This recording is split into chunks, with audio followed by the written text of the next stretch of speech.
White tee, black polo, black dope man. Black fitted, black block, I'm a go-getter. We in misery, the gateway to the west. We riverfront royalty, expect nothing less. White tee, black polos, black dope man. Black fitted, black block, I'm a go-getter. We in misery, the gateway to the west. We riverfront royalty, expect nothing less. Ain't a thing to spit rhymes on these. That's the camera backwards. I'm gonna be holding up this garden situation for y'all. We gonna get these shit together. Bustin' niggas over the dome, so just duck and cover. STL where I dwell, pockets swell in this bitch. Where we live it cause we love it, stayin' thuggin' and shit. North side, south side, county grindin' you dig. Man, I do it cause I can, stayin' strapped to live. I'm from the grittiest of cities with zones of about 50 get homes. If you can get it, they chrome up till you're fitted. And some tinted. I'm learning. I'm learning through this whole podcast thing. I can agree to disagree, and I ain't gotta say shit. Yeah, that's true, man. But you know what? That's the whole point of it all. But you have to understand, man. Like it's a history behind Black Lives Matter, and the history is way further back than what you know. Like you got to remember, man. I've been doing a lot of this shit and fucking with a whole lot of these different little small organizations and the new Black Panther Party and all this kind of stuff for years. Mm-hmm. I mean, like here in St. Louis, it was real prominent. You know, and shit, that's my alarm letting me know I need to start. Okay, but like it's a lot of shit that go on, man, and a lot of different little organizations that was created back in the day that was supposed to evolve and progress for the demise of Black men and Black women. So when it came out with Black Lives Matter, I didn't have an issue with it. I never thought anything about it. You know what I'm saying? But a whole lot of people, man, and I've heard a lot of podcasts too, where people are saying that the Black Lives Matter movement turned from turned from pro-Black to pro-gay or I can't never say all the initials, bro, but LGBTQ plus. See, there go the plus. Like first it was just LBG, it was just LB. It was. First it was LGBT, and then other things were added. It wasn't even a T in there at first, bro. My wife used to look at a TV show called Queer Eye for the Gay guy or whatever, a straight guy, something like that. And she used to watch seasons of it on. Really? Yeah, I'm talking about. And a couple times, I'd be sitting down eating, and she'd have it on, and I just sit there and watch it with her. You know what I'm saying? Back then, I think it was 3 young white guys. You know what I'm saying? I don't even think the Black dude was on there yet. And it was just LGB. That's all it was. It was just LGB. How old is this? Shit, Queer Eye is still out. It's still running. They probably got about 15 or 16 seasons. You know what I'm saying? I'm gonna look into it. Yeah, like look on I ain't never heard of this. Look on Netflix. It's called Queer Eye for the Straight Guy, I think. You know what I'm saying? And back in the day, it was just 2 or 3 of them. And then it moved to where it was like 4 or 5 of them. Now it's like a Black dude and 4 white dudes, if I'm not mistaken. And they running the show and doing the stuff. I mean, it was a cool little show, man. But it took a long time for a lot of us Black men to accept other Black men being gay. When I was growing up, bro, like in the 70s and early 80s and shit, that was unheard of. Like Black men was powerful. Like nigga, you even got thought of as being gay. That meant you was either in jail or. You know what I'm saying? Or they was going to whoop your ass when they seen you or some crazy shit. So over the last 20 or 30 years, it's been a long development, man. But people are starting to understand now. You know what I'm saying? I mean, yeah. I don't have no problem with it. I don't. But at the same time, we all have our preferences and we all going to do what we want to do as people. You know what I'm saying? So that's my thing. I mean, it is fairly new to the Black community. Let's just call a spade a spade. That's true. Even like with me coming out, my mom was like, we're not doing this shit. And I was like, okay, you ain't got to do this shit because this ain't your life. I will gladly move out. I will gladly go live my good old life on the East Coast. But yeah, it's just teaching and learning each other and making sure everybody is educated around the board. Right. That's what's up. That's what's up, man. I mean, like, and I like being educated. I'm a carnal knowledge kind of dude. Like motherfuckers can, like some people used to tell me back in the day, man, nigga, I can look in your eyes and see you hungry for knowledge. Like you always want to know something. You know what I'm saying? Mm-hmm. And I went back and forth with one of my Twitter people, man, and I kept saying to her, it ain't never nothing wrong with wanting to know why. You know what I'm saying? You don't have to be so obsessive with why to a point to where it make you look stupid or dumbfounded, but you can always want to know why because you want to know the backstory. Exactly. It's a story to everything. You know what I'm saying? Everything. Hell, you can ask your mama, how was I made? Oh boy, I got drunk. We sat in the backseat of that damn car. It's a story for everything. You hear what I'm saying? So Yeah. that's why I'm like, man, whatever, you know. Gotta learn shit, bro. I gotta learn shit. So don't get mad at me if I ask why. You know what I'm saying? Oh, I actually enjoy when people ask why, because one, they're intrigued in the conversation, but then two, they want to learn. Yeah. But then you also have those people that ask why just to contradict what you're saying. But not those people, but the people that actually just want the knowledge and, hey, you know, I have this resource right here in front of me. Yeah. I might as well just take this opportunity right now. Yeah. Well, me personally, when people ask me why, oh, hold on, there go Autumn. Let me let her in. Uh-oh. Oh, shit. See what She here? There she go. See what you done. Hey, Autumn. Look what the hell you done did, Marco. You done got Autumn up. With it. Still connected. Hey, Autumn, how you doing? Good. How y'all doing? Man, We good. Just smoking and wrapping it up. Man, I feel it. I feel it. Little wake and bake session, you know? Okay, I'm with it. I actually had one steel roll from last night. So I said I'll go on and fool with that. Autumn, I'm recording too, man. So don't be shake dancing and shit. Are you? And I got my pajamas on? Like, seriously? Me too. I still got my thermal on, so it's okay. I ain't got no bra on or nothing. I said we can only see from here up, so you good. Ooh, man, I said don't be shake dancing, girl. You don't listen good.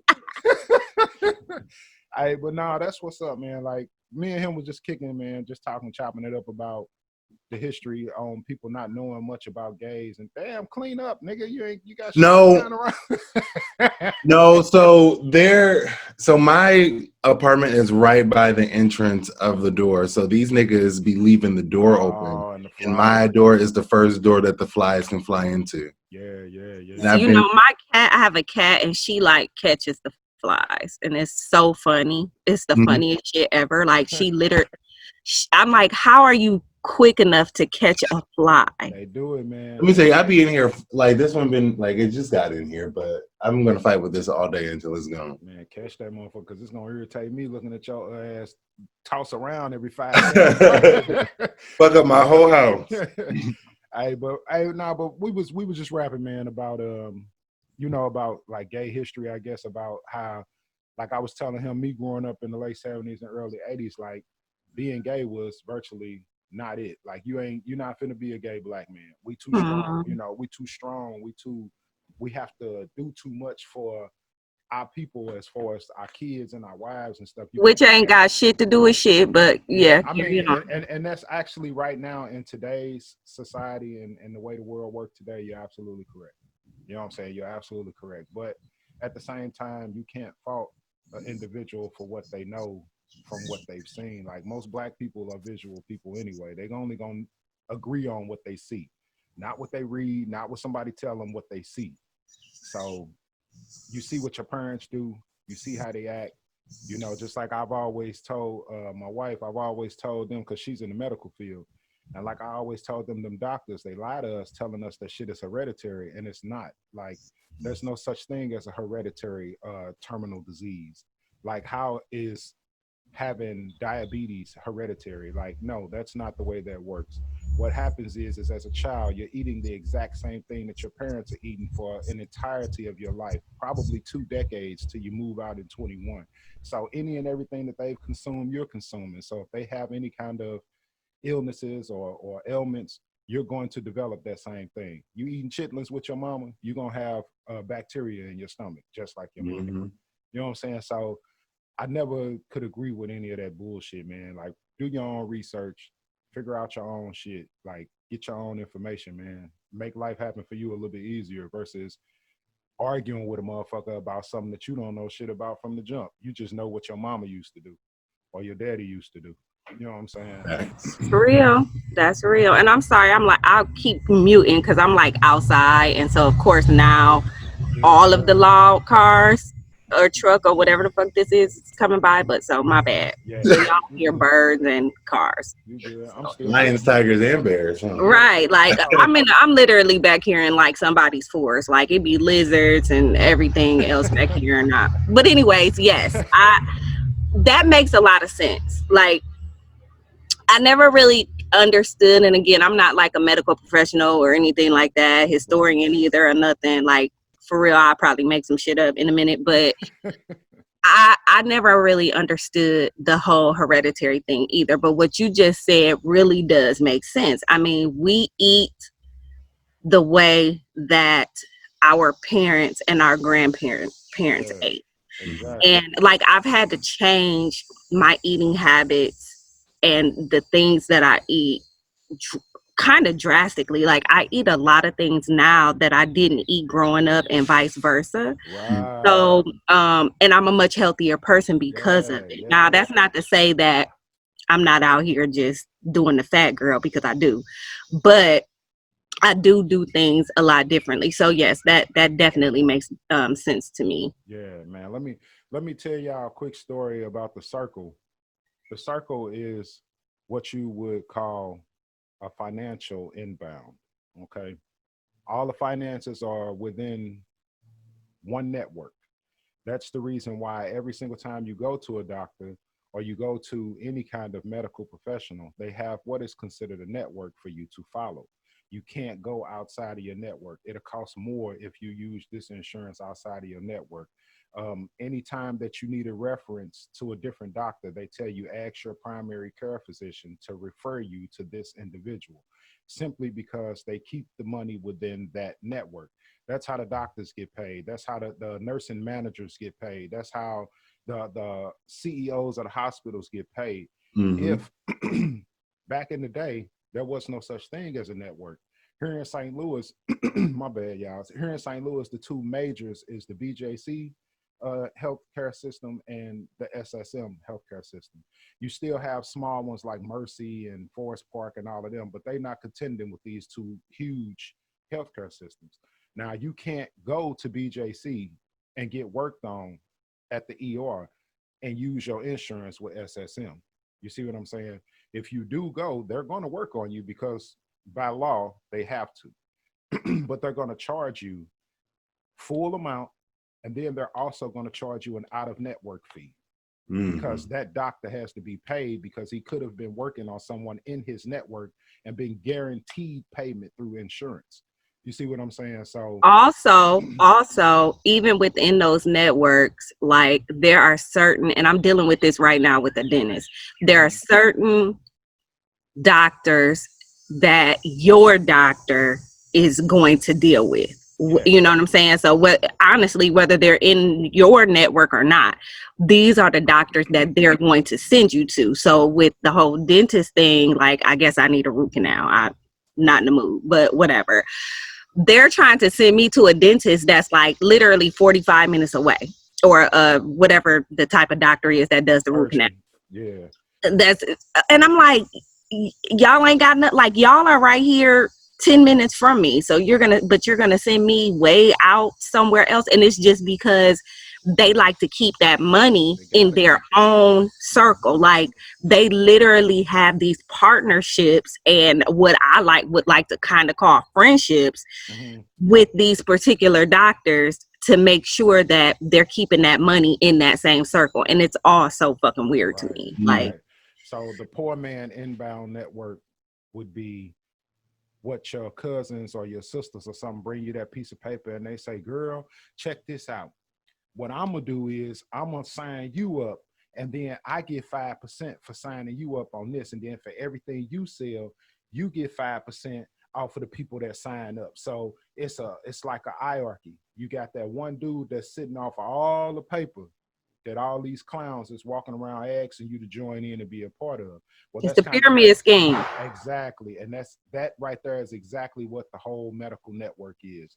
The pyramid scheme, because it all trickles down. It's from the doctors and the most important people like surgeons. It goes from the surgeons to the primaries to the residentials, and then you got your practitioners, you know what I'm saying? Then your after your practitioners, you got your anesthesiologists, and you know what I'm saying? Like it's a certain amount of money that they're gonna give to each And it's guaranteed money. So it's not like these, other pyramid schemes like, donate $20 to my circle or whatever the hell it was. It's like literally guaranteed money because people need care. Like it's a force fed situation. Like you have to survive. You got to stay alive. It's no different than funeral homes too.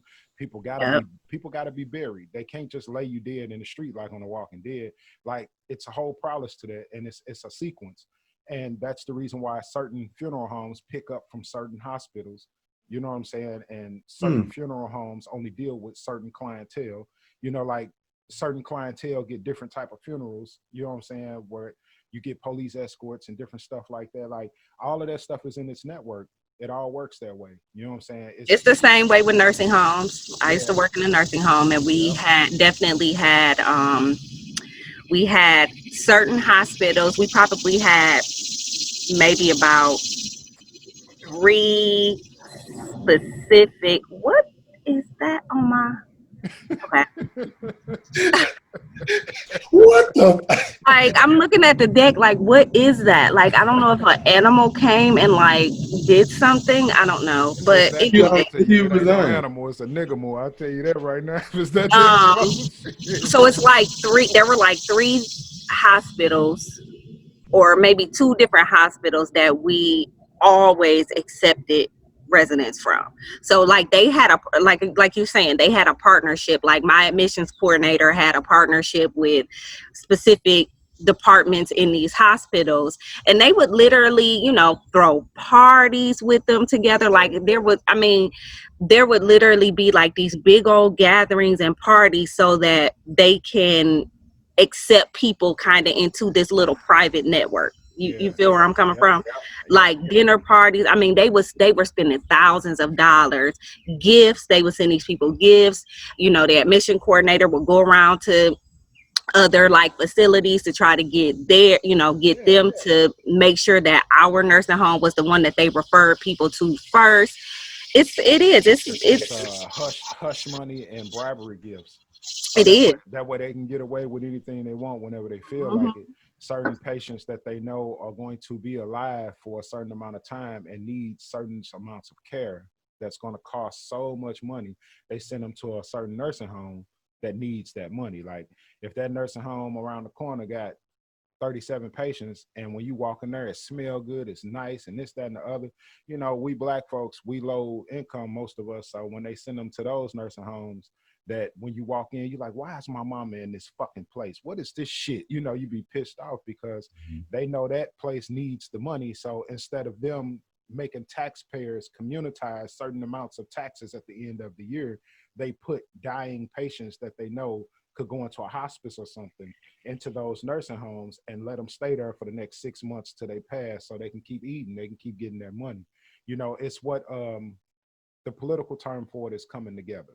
That's what when you see those on those commercials and you see that on all those logos and different shit, and they had the hands like this saying coming together, that's what that shit mean. That mean we keeping all our money and we bringing people in that we feel like it's deserving of this amount of money.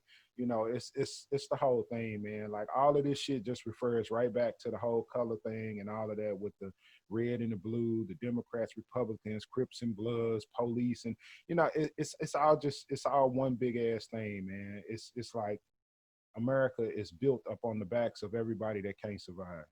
You know what I'm saying? And when you die, they push you to the side and put another motherfucker in your spot. Big businesses do it all the time. You be making $25 an hour doing a great job. They fire you and hire 2 people in at $10 an hour, you know what I'm saying, to do the same job you was doing last week. So that's just the way it is, man. And they will send memos and shit out. Like I was a general manager for a couple fast food restaurants and then an assistant general manager for a couple fast food restaurants. And I learned that the higher ups from the corporates will send down memos saying, we got to get down to a certain tax bracket, or we got to do a certain amount of this, that, and the other. You're going to have to release this person and that person because they're making this amount of money. Like I remember, it's saying I'm running out of time. If it do, I end it and we'll start it again. But again, like it was times when they would say, well, you got to get rid of this cook. This cook been working here for the last 10 years. This nigga only make $13-14 an hour, but I got to get rid of him and hire 2 750s in. And now I got, because they got to use training hours. You see what I'm saying? Like, they can't have so many training hours at the end of their tax period. So I got to fire this dude, put him out, make him go find another job and start all over with his life. You know what I'm saying? He 26 with 2 kids trying to do the right thing, and hiring 2 teenagers that only can work till 9 p.m. because they got class the next day. And you know, it's one of them raw deals, man. And I got tired of getting screwed. I got tired of it. So I got tired of being played, and I got tired of making people feel less than they really were for a job that wasn't worth shit from the get-go. So I left all of that shit alone and just started my own businesses and doing shit my way. You know what I'm saying? No wrong with it. Yeah, that's all it always has been for me. Hold on one second, y'all. Let me pause this, stop this recording.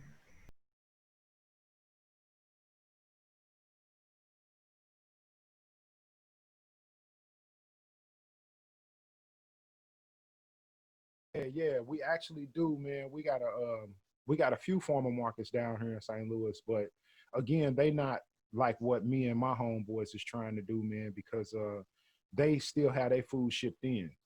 You know what I'm saying? Like the grocery store. Oh, got it. You know, so they get actual inventory and all that kind of stuff. And basically, They're not doing the hard labor like you. yeah. Hey, look, hey, Marco, let me tell you, man, the shit is so inspirational, man. Like, I got a homeboy. He a young homie, man. He probably about your age. I don't know. He probably like 34.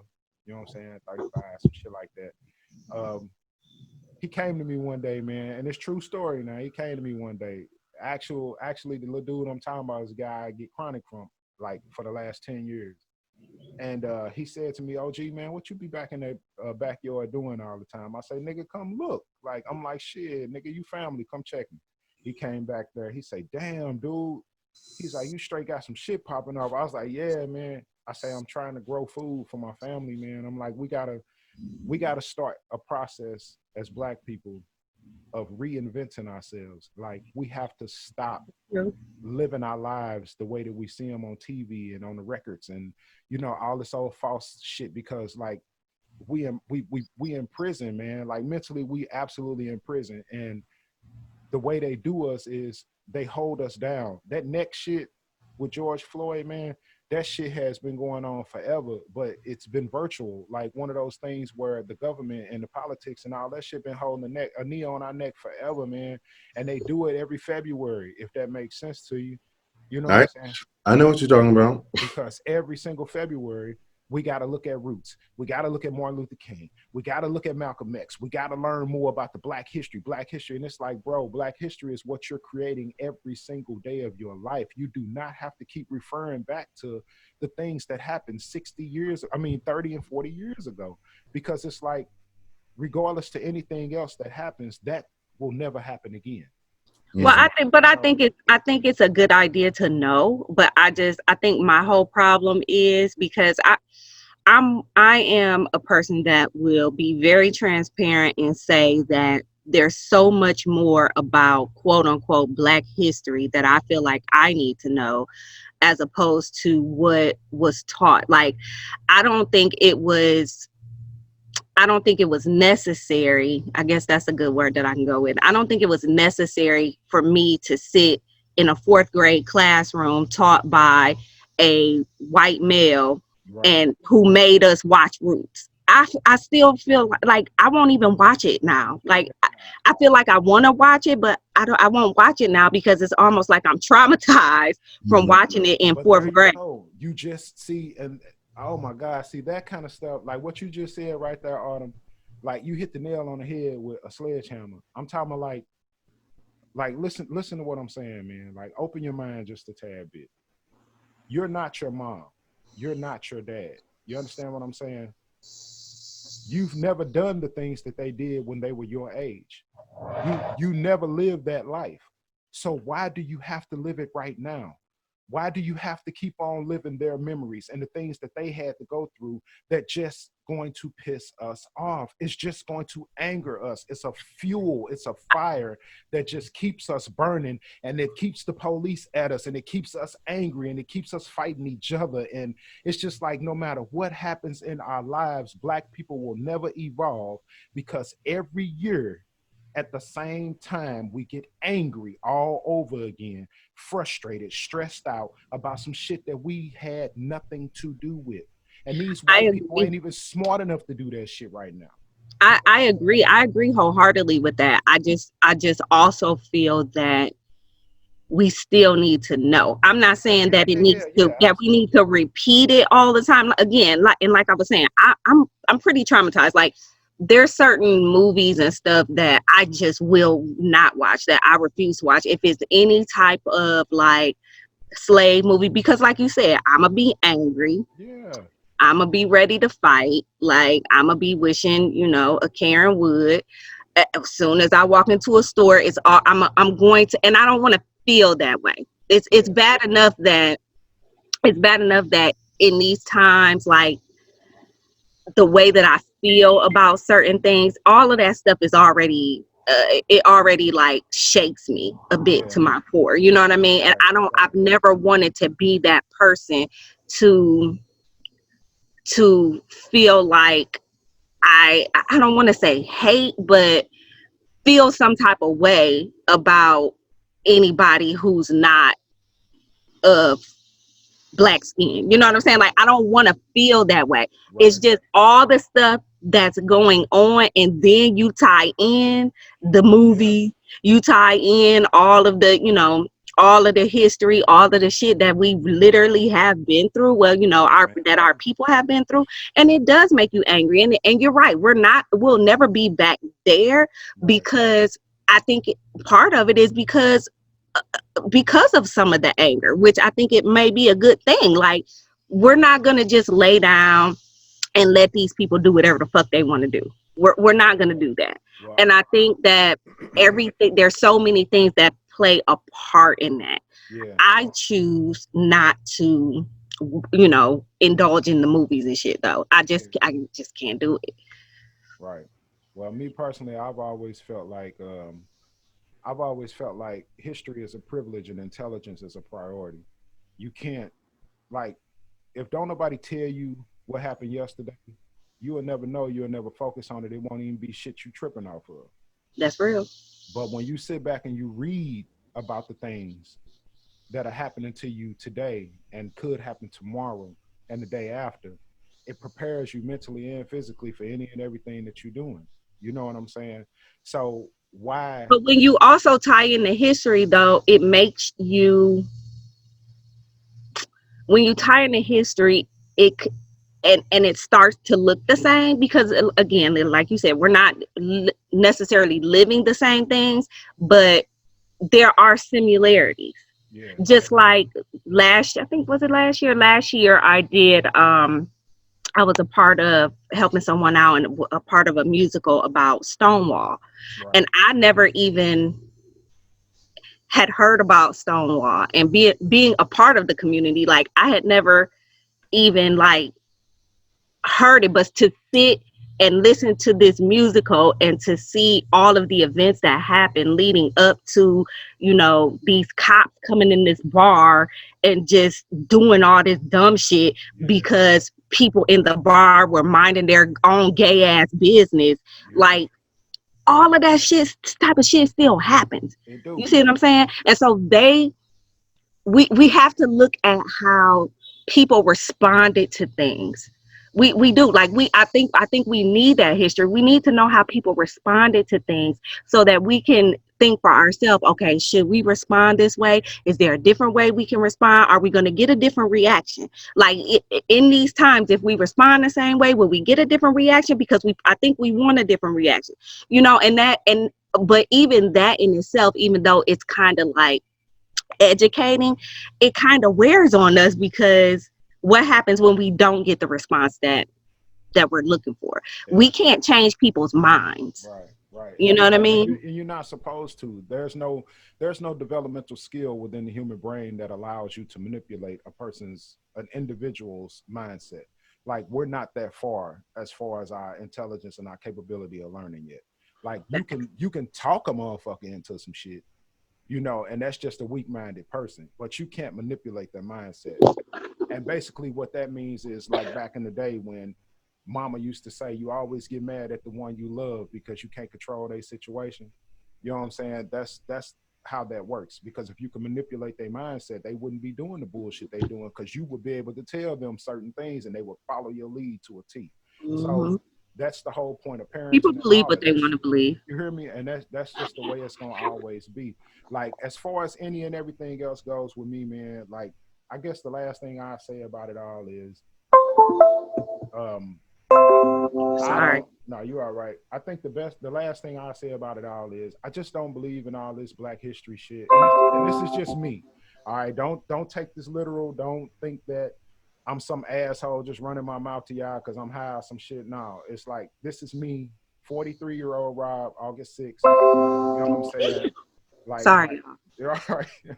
Like, I'll be 43 next month, and these are my beliefs. You dig what I'm saying? It's like, I don't believe in all that Black history shit. I don't believe in all of that marching and doing all of that crazy shit, man, because first and foremost, it wasn't my history. It wasn't my life. I don't want to learn Black history or history from one motherfucker telling me what it was. Black history to me is talking to my mom, talking to my auntie, talking to my cousin, like, because everybody's seen the Black history different. Like, Marco's history is going to be different because he's a gay Black man. Your history is going to be different because you're a Black woman. So I want to know y'all perspectives. I don't want to know what this white man wrote in the book and told me just happened on this day. And then I got to keep following that shit all the time. But I don't know what Tyrone and Manisha said, because they was actually there and they seen the whole aspect of the whole situation. There's always three sides to every story. It's the victim, the suspect, and the witness, because everybody's always watching. So fuck all that dumb shit. I don't want to read this book and learn what the fuck you talking about, because it's your story. It's not history. It's your story. It's what you believed in and how you felt about situations. I want to learn from every individual that was around or had something to do with it or put their hands in it, even kick the cookie jar off the shelf and pick the cookies up. I want to know who that was, because that's the history I need to learn.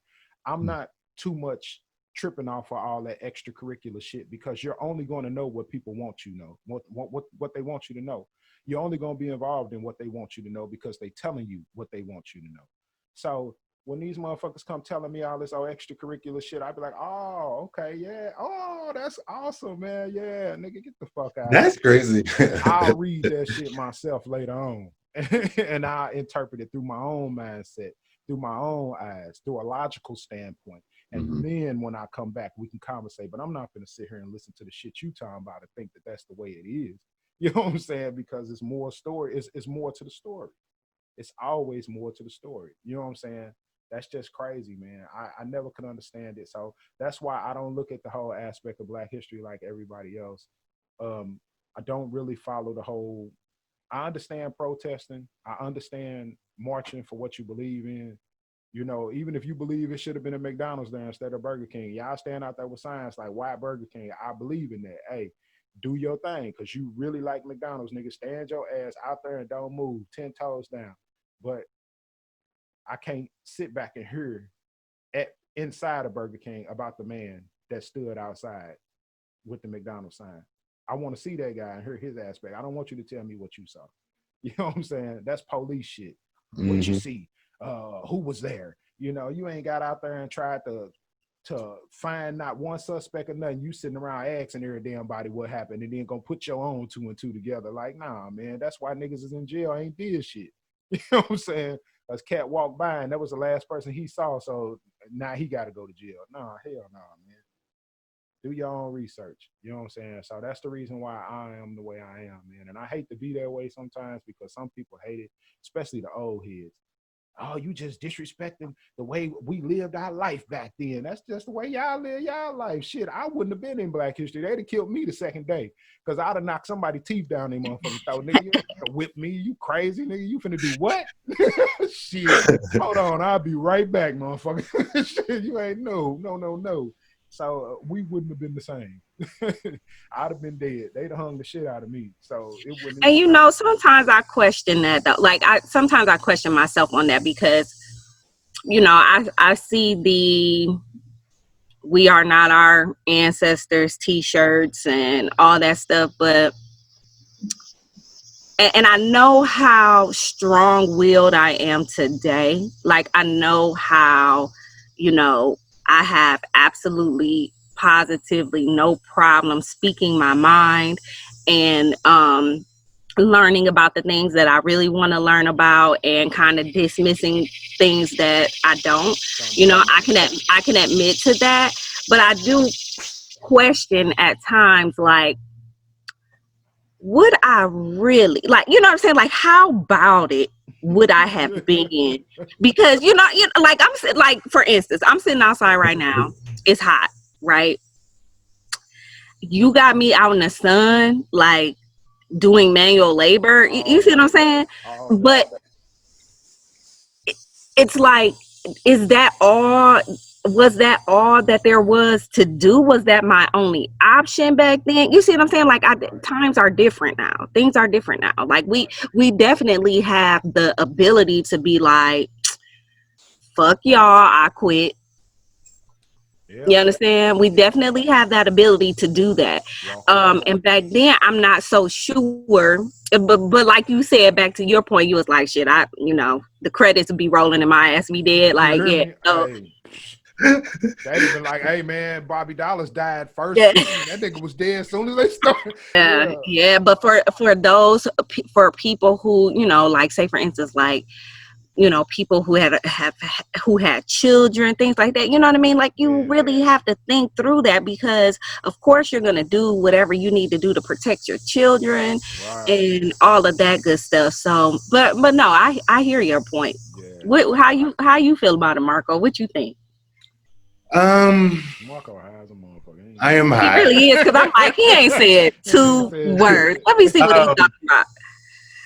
I don't mind history. I like doing my research about it, but just like Bobby said, like, I just want to live through my history and know different people's perspectives about what they went through. Because I mean, the best experience is from the person that experienced it. Yeah, that's how it is, man. I always tell people when cats ask me, man, they be like, what you aspire to be, like, what is it that you think 10 years from now you're gonna be? I tell them, man, you aspire to be whatever you aspire to be, but I aspire to be a great Black man. Like, I aspire to be somebody that people know, you know what I'm saying? Mm-hmm. Not necessarily like know from TV and fame and, you know, tossing cash at strippers' ass. Nah, I mean, like, every time you talk to that dude, man, he said something that made sense. Like, I want people to Nipsey Hussle me. You hear what I'm saying? Like, I don't want the Tupac.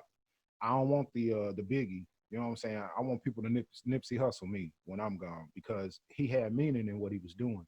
You know, it wasn't the start of an era. It wasn't the start of a fashion statement. It wasn't anything like that. It was about moving Black people into a comfortable space and then teaching them how to survive. And that's what I'm on. I like that. You know what I'm saying? I like knowing that I can say something to you and don't have to repeat myself, because you confident and smart enough and able enough to hear what I had to say and make that shit happen. You know what I'm saying? That's where I'm at with my whole mindset. And that's kind of why, like, we were supposed to be talking about podcasters. Marco, you just be fucking shit up, man. What the hell, bro? All right, well, we'll swing back around. We talking about what now? What we talking about? We supposed to be talking about podcasters, but anyway. Yo, I definitely jumped on this. I was like, can we not talk about police brutality or history or anything? I mean, it ain't nothing. It's your show. Just change the fucking subject. Now we talk about what now? Like, podcasting. I was tripping off of, like, the whole podcast community. Like, I ain't gonna stunt, man. I dig y'all. You hear me? Like, a lot of people embrace me. A lot of okay. Well, first, I'm sorry, I don't mean to interrupt you, but first, I want to know how long have you been podcasting, Bobby? Oh man, for a while. Like, I just got back into it probably last year. And what about you, Marco? I started in February this year. That's I thought you're fairly new. Okay. Fairly new. I've always wanted to podcast. I feel like I got a lot of experiences that I just want to share with the world. So I've been around a little over a year now. Okay. How's it feel to hit a year? Oh my gosh. I'm so excited. You know what? It kind of snuck up on me. Like I didn't even realize, but I think that at first, when I first started doing it, it was kind of slow for me because, you know, you're filling things out, you're trying to come up with content, you're trying to figure out what your niche is. You know that you can do this and you want to do this, but it's like you're trying to figure out the who, what, when, where, and why. You know what I'm saying? Like trying to put all that stuff together. So at first, the first couple of months, I wasn't really consistent. Like I can, you know, say that I was not consistent at all. But I went to Twitter to tap into the community, which was the best thing that I could have ever done. Like like I have tapped into like such a huge and helpful podcasting network. And I'm the type of person I like to sit back and watch. You know what I'm saying? I'm a voyeur.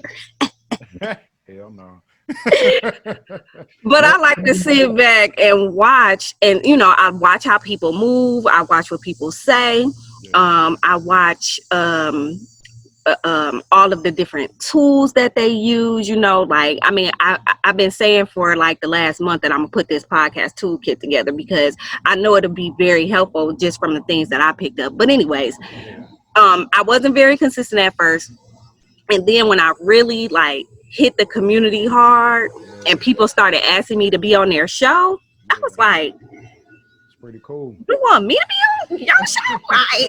And people coming to me asking to be on my show. And I'm like, y'all feeling me like that? Like for real? Okay, bet. So that's when I really started, like, I changed the day that I came out on. You know, I started actually like investing. You know what I'm saying? Like I've purchased equipment, you know, I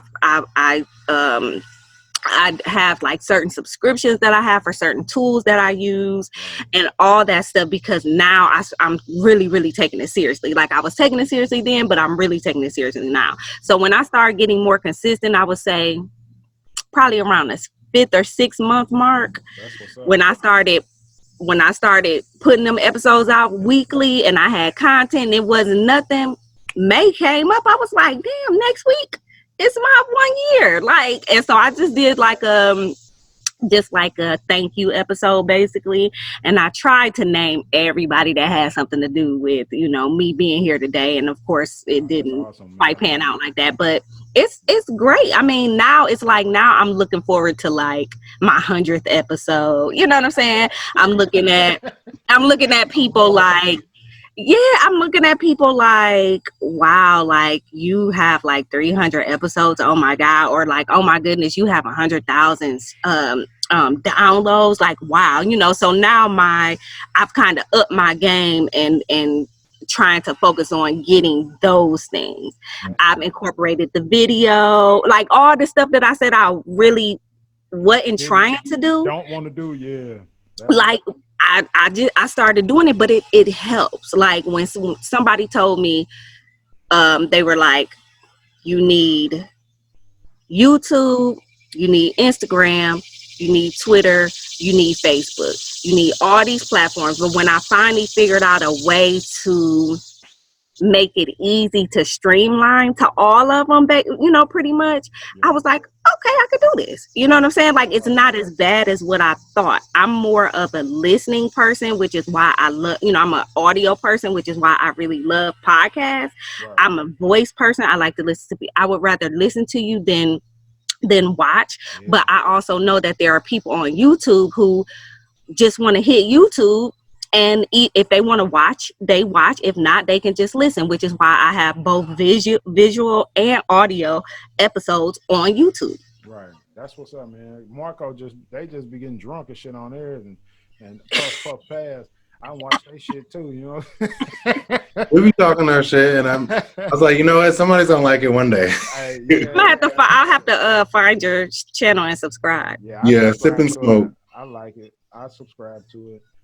And Marco always interrupting old boy. Start I dancing. know. I told him I gotta work on that. He be trying, I have he that be issue trying to too. talk. Marco start dancing and doing weird shit, and he just be like, "Hey, stop!" He done said it both That's one thing I'm really trying to work on. But you know, both lost when you start drinking and smoking, Hey, that's the fun of it, man. Like that's why I said I just like to have. Wait a minute, hold on. She stopped my thought. Damn it, Autumn. Sorry. Wait a minute, you. Did you just hear me say I do that too? Like I will cut you off like in a second Man. and be like sorry, and then like we don't even know what we're talking about anymore. Man, hold on. Okay, look, I got an interview I got to do at 10:30 with Shoot Straight from the Hip. He's another podcaster here on Twitter or whatever. Mm-hmm. And I'm gonna do a good one with him because I really like his views too. He's one of those pro-black kind of guys, or well, not pro-black, but yeah, I'll just have to listen, man. But I wanted to say this before I go because it's like 9:45. The interview ain't till 10:30, so we got time. But I wanted to say this before I go, man. We have to figure out a way to get the black podcasters like ourselves to open up and listen to everybody and not click up like it can happen like where certain people are only gonna listen to Autumn because she talked to them on Twitter and they cool, you know, back and forth, and you know, so every time she put an episode out, they make sure they check that one out, but they don't check out Marco episode because, you know what I'm saying, I don't really talk to him like that on Twitter. You know what I'm saying? So like we have to get it to a point to where we can create a network, like a straight circle of all of us, and then we can all listen to each other shit and promote each other shit. Like I'm trying to do with my little show. Like I just completely changed. I seen what you had put on them about rebranding and all that kind of stuff, and I just completely changed my whole fucking show. I'm straight doing interviews now. Like I'm just trying to set up interviews with people and help people promote their shit. Like I ain't even tripping off of me. I ain't, you know what I'm saying? Like I got my own thing going on. I'm doing a whole lot of other shit. I got my own little money and all of that stuff. I'm not looking for sponsors and stuff. So I figured, fuck it, why not, man? I just talk to. Well, here's the thing. Sorry. Mm-hmm. No, you all right, man. But here's the thing. So there are actually several podcast networks, black podcast networks. Right. Yes, there are some clicks. Yes, people are, but here's the thing. People are going to listen to what they feel like listening to. So it doesn't, I don't think it has anything to do with, you know, like my circle of people listening to my things. Here's what I do. Yes, I have a specific lineup of podcasts that I listen to for a fact weekly. I have some that I really, really enjoy, but I don't listen to them weekly like that. And then I have like how I came across your podcast, or, you know, and Marco's podcast. I've listened to both of your podcasts just out of, oh, I got an hour, or I'm driving. Oh, you know what? I saw it. It's more so all about like the visibility, I think is what I'm trying to say. Right. We became, you know, Twitter friends or whatever.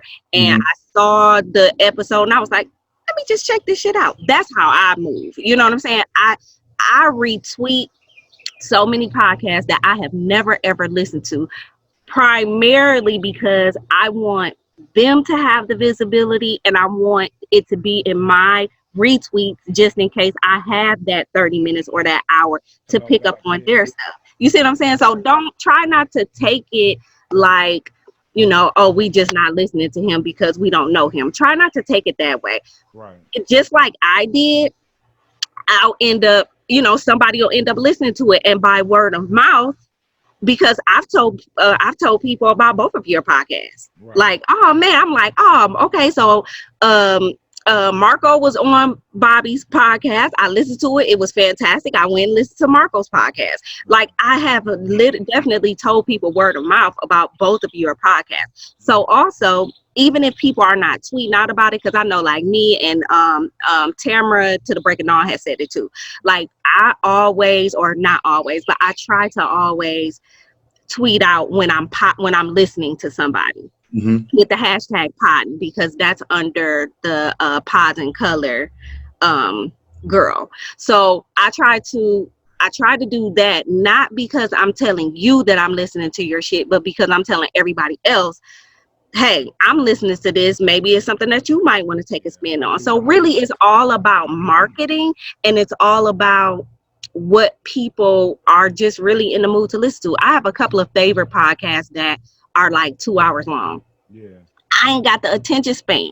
So like it literally has to be one of those, you know what, let me listen to this. I mean, it's maybe been a month, you know what I'm saying? Let me go ahead and listen to them. And they will keep me engaged for the whole 2 hours, but just thinking that it's 2 hours, it's just like, man, it's 2 hours. You know what I'm saying? Whereas some people was 2 hours that day. I don't know how we. But some people love it. So, and I listen to the whole thing. Like some people love the longer episodes, and there's some people that like podcasts who do 15, 20-minute episodes so that they can just listen to a whole bunch of them at once.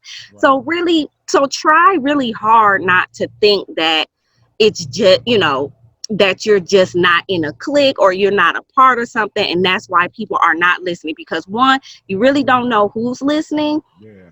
And two, you just got to stay visible. Somebody gonna click on your shit and be like, oh, okay, let me listen to this. Right. I mean, I absolutely agree 100%, man. But I'll be absolutely honest with you, Autumn. Shit, I don't trip off people listening to mine because I don't want that kind of attention. Like, that's why I say I'm not doing it like where I want mine at a high demand and I want to be in rotation every week and all that. Like, I'm way different. Like, I'm probably gonna wind up doing 4 episodes today, and I'll fucking publish every last one of them today. Like, yeah, I remember you saying that. You will see this episode that we're doing today. You will be able to go back and watch it before you go to bed tonight. I'm more like Marco. I like to schedule my shit, let that shit go. Now Friday at conversations that I need to edit. Yeah, see, and the reason I don't do that is because, like I said, man, I own a lawn care service. I have a clothing brand. I'm always doing something, and I don't want to say, well, I'm gonna schedule this for this day and this time, and then shit, I might not want to do it that day in 2 days from now. I might be like, shit, I shouldn't have scheduled it for that time. Let me change it. So I don't deal with it because I absolutely know that at any given moment, I'm going to be out doing something, having a meeting with a lawyer, or I'm going to fuck around, be cutting somebody grass, or if not that, I seen that fly that time. See? I saw it too. I was like, wait, I thought it was on my screen. Well, I just know I'd be very, very busy, man. And then not only that, but I make custom t-shirts sometimes, when I'm here in my office. Like, that's what you can see in the background with the hangers and shit in the shelf and all that. Like, I got all kinds of. Send me some shirts. I'll hook you up, man. Right now, I'm in. Yeah, you got to send me the link or whatever. I don't be selling my clothes and stuff just yet because I have to wait till the middle of August to make sure all my licensing and everything is done, because it's a private label. It's not going to be my logo on the Gildan t-shirt. Like, my label is going to be my logo. Like, I'll have my own brand. So gotcha. I'm going through a process, man. And then with the COVID shit, every time something happened in California or in Las Vegas, I get an email. Oh, well, the manufacturer, this, that, and other. So it's just a lot of crazy shit happening this year, man. But for the most part, I'm just unorthodox, man. I just do my podcast the way I do it. I don't like a whole lot of attention, man. I'm a Leo. Like, I'm a behind the scenes type of dude. Like, I don't care if don't nobody listen to my shit. I'm gonna be honest with you. I just do this because I like fucking with y'all, man. Y'all good people. You know what I'm saying? And while my hand fucked up and I can't go cut grass, I can't go to work, can't do nothing, I can't press no shirts, I can't do shit. So I'm podcasting. You know what I'm saying? So that's just me. I'm not too much tripping off of it like that. And I love y'all hustle, man. I appreciate y'all grind, the weekly thing, and doing it the way y'all do it, man. Like, y'all getting sponsors and making money. Hey, man, salute, man. I love it. Hey, if you ain't hurting nobody, your hustle is good with me. And I'm big on promotion too. Like, and I think that's why, that's how I've gotten, like, kind of, maybe, like, I can say the reach that I have, like, within the podcast community, because, like, I promote when I say everybody, now I do try to get, I click on, they media and stuff, make sure it ain't no BS. And honestly, honestly, just recently I was in this retweet group where they add you to this group chat on Twitter, and it's like 50 people in there, and then like so they send the tweets to the group, and you're supposed to like retweet everybody. So if y'all have been seeing some stuff that y'all typically don't see, that's what I was doing, but they ended up kicking me out, and I think it's because because honestly, if I'm being 100, I think it's because they scrolled my media and they saw nigga too many times because Yeah. DMX, you know what I'm saying, the Dog Man and Snoop was on, and every other word was nigga. So I believe that they kicked me out because of that, which is fine because I ain't got to retweet y'all shit. You see what I'm saying? Like, Man, that's why I say I don't do that shit. Autumn, fuck them. but it was like it was like a lot of white, it was a bunch of white people to Yeah, be honest. I got you. But I kept a couple, you know what I'm saying? If they're cool with my content, I don't mind, you know what I'm saying, retweeting their shit. I do not mind. I'm just not about to be on no fuck shit. I don't want to see no all lives matter. I don't want to see none of that bullshit. Yeah, Right. man. Now I'll continue to retweet you. But yeah, so I'm big. I say all of that to say that I'm huge on promotion. If you tweet something and I see it, if you tweet your show and I see it, you're definitely gonna get a retweet from me. It takes a second. Yeah. I now with the shows, I'm with that, but I'm with DeMarco, man. Like Marco, you said that one time about when you was leaving work and the other man's dream and all that kind of shit, and you know what I'm saying? Hey, bro, like that was 100. That was like one of the most 100 things I ever heard you say in the time that you and I been chopping it up. And it's like, hey, I'm with that. I told my kids that, and the whole fact is, it's like you was reading my mind, bro, because that's the way I've been living my life for the last 10 years. Like I absolutely am not about to work my ass off and bust my ass to help you accomplish your dream. And I'm sitting in the back like, damn, I got dreams too, man, but don't nobody know because I'm working so hard for yours. You I know, pulled up to the office yesterday to go handle some business, and like they are all just sitting there, like no customers, no nothing. just I'm miserable. like, I can't do this. Yeah, Like I just can't come here and sit here and not like gain anything. Granted, it might be nice to get like a little check to do nothing, but I could be working on other shit that I got going. yeah, man, yeah. That's what I'm looking at. Yeah, Like, yeah, okay, so we're going through a whole pandemic. Everybody's not working. yeah. And Add me to the list. I'm I say definitely that. on double duty with my job, like because I went through a whole period of just sitting as well. Mhm. But I try really, really, really hard to capitalize on that and work on some things that or just literally just kind of try to find myself again Yeah, at 41. You know what I'm saying? So I get that. yeah, man. That's why. And again, I redirected myself, but that's the reason why. When I rewind back about 18 minutes, I said I started the gardening thing, started doing the whole farmers market thing and all of that, man. Like my homeboy, like I was saying in that story, he a young guy in his 30s, man, but he sell hella dope, you know what I'm saying? And the nigga got paper, mad paper from doing this shit for the last 10 or 15 years, you know what I'm saying? And he came over one day, seen my backyard, like, oh, gee, man, you back here straight doing it. And I told him, I said, this is what you do. Go buy you a piece of land. I told him, you find out somewhere in this hood where you can get you a piece of land and you call me. And he said, all right. About 2 weeks passed, and he called me. He said, oh, gee, man, I got this little spot over here in between these two houses. So I went over there to where he was. I seen it. I said, okay, this is perfect. I said, we got to close this off, this, that, and the other. So long story short, the nigga straight gardening now. He growing cucumbers, tomatoes, peppers, squash, zucchini. I'm teaching him how to pickle so he can make pickles and shit out of his cucumbers. And, like the dude has, like he stopped selling a whole lot of the weird shit. He still sell his little chronic, you know what I'm saying? But at the same time, now he's doing his nonprofit as a farmer's market, and he keep trying to get me to combine with him and come in. It was your idea, OG. I just need you to come in with me, man, so we can keep this shit going. And, nah, man, this was your project. I wanted you to have this so that way you can have a piece of the community. You know what I'm saying? The whole time we over there talking, little youngsters running up, you need me to do anything for you? You need me to do this? You need me to plant that? Just trying to help out, man, and earn they keep. And I'm like, nah, man, this is what the hustle is all about. Like I told him, this is what it's all about. This is the reason why I stopped selling dope. This is the reason why I left all that bullshit alone and never looked back. This is the reason why we have a past, to create a future, to make us the people that we need to be and not the people we want to be.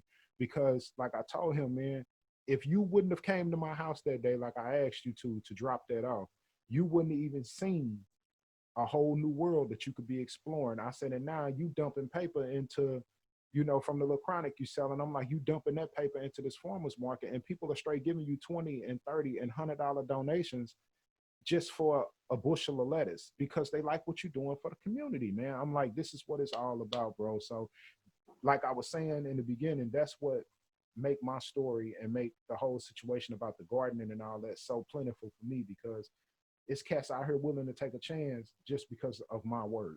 How would it make you feel to be able to walk in, put some gloves on, I give you some shears and let you go clip your own kale, let you go twist off your own tomatoes? You hear what I'm saying? Like, that would be lit. And I've seen, you know, like I've seen people here do things like that, and I think it's awesome. Yeah, man.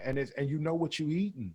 You know what I'm saying? You clipped that from the dirt. That wasn't nothing somebody brought to you to your house and said, hey, here you go, and you don't know what happened. Shit, I took you over to the sink and let you wash that lettuce before you put it in that bag. You see what I'm saying? Like, hey man, that's love right there. And then you help. That'd be such an awesome thing for your community.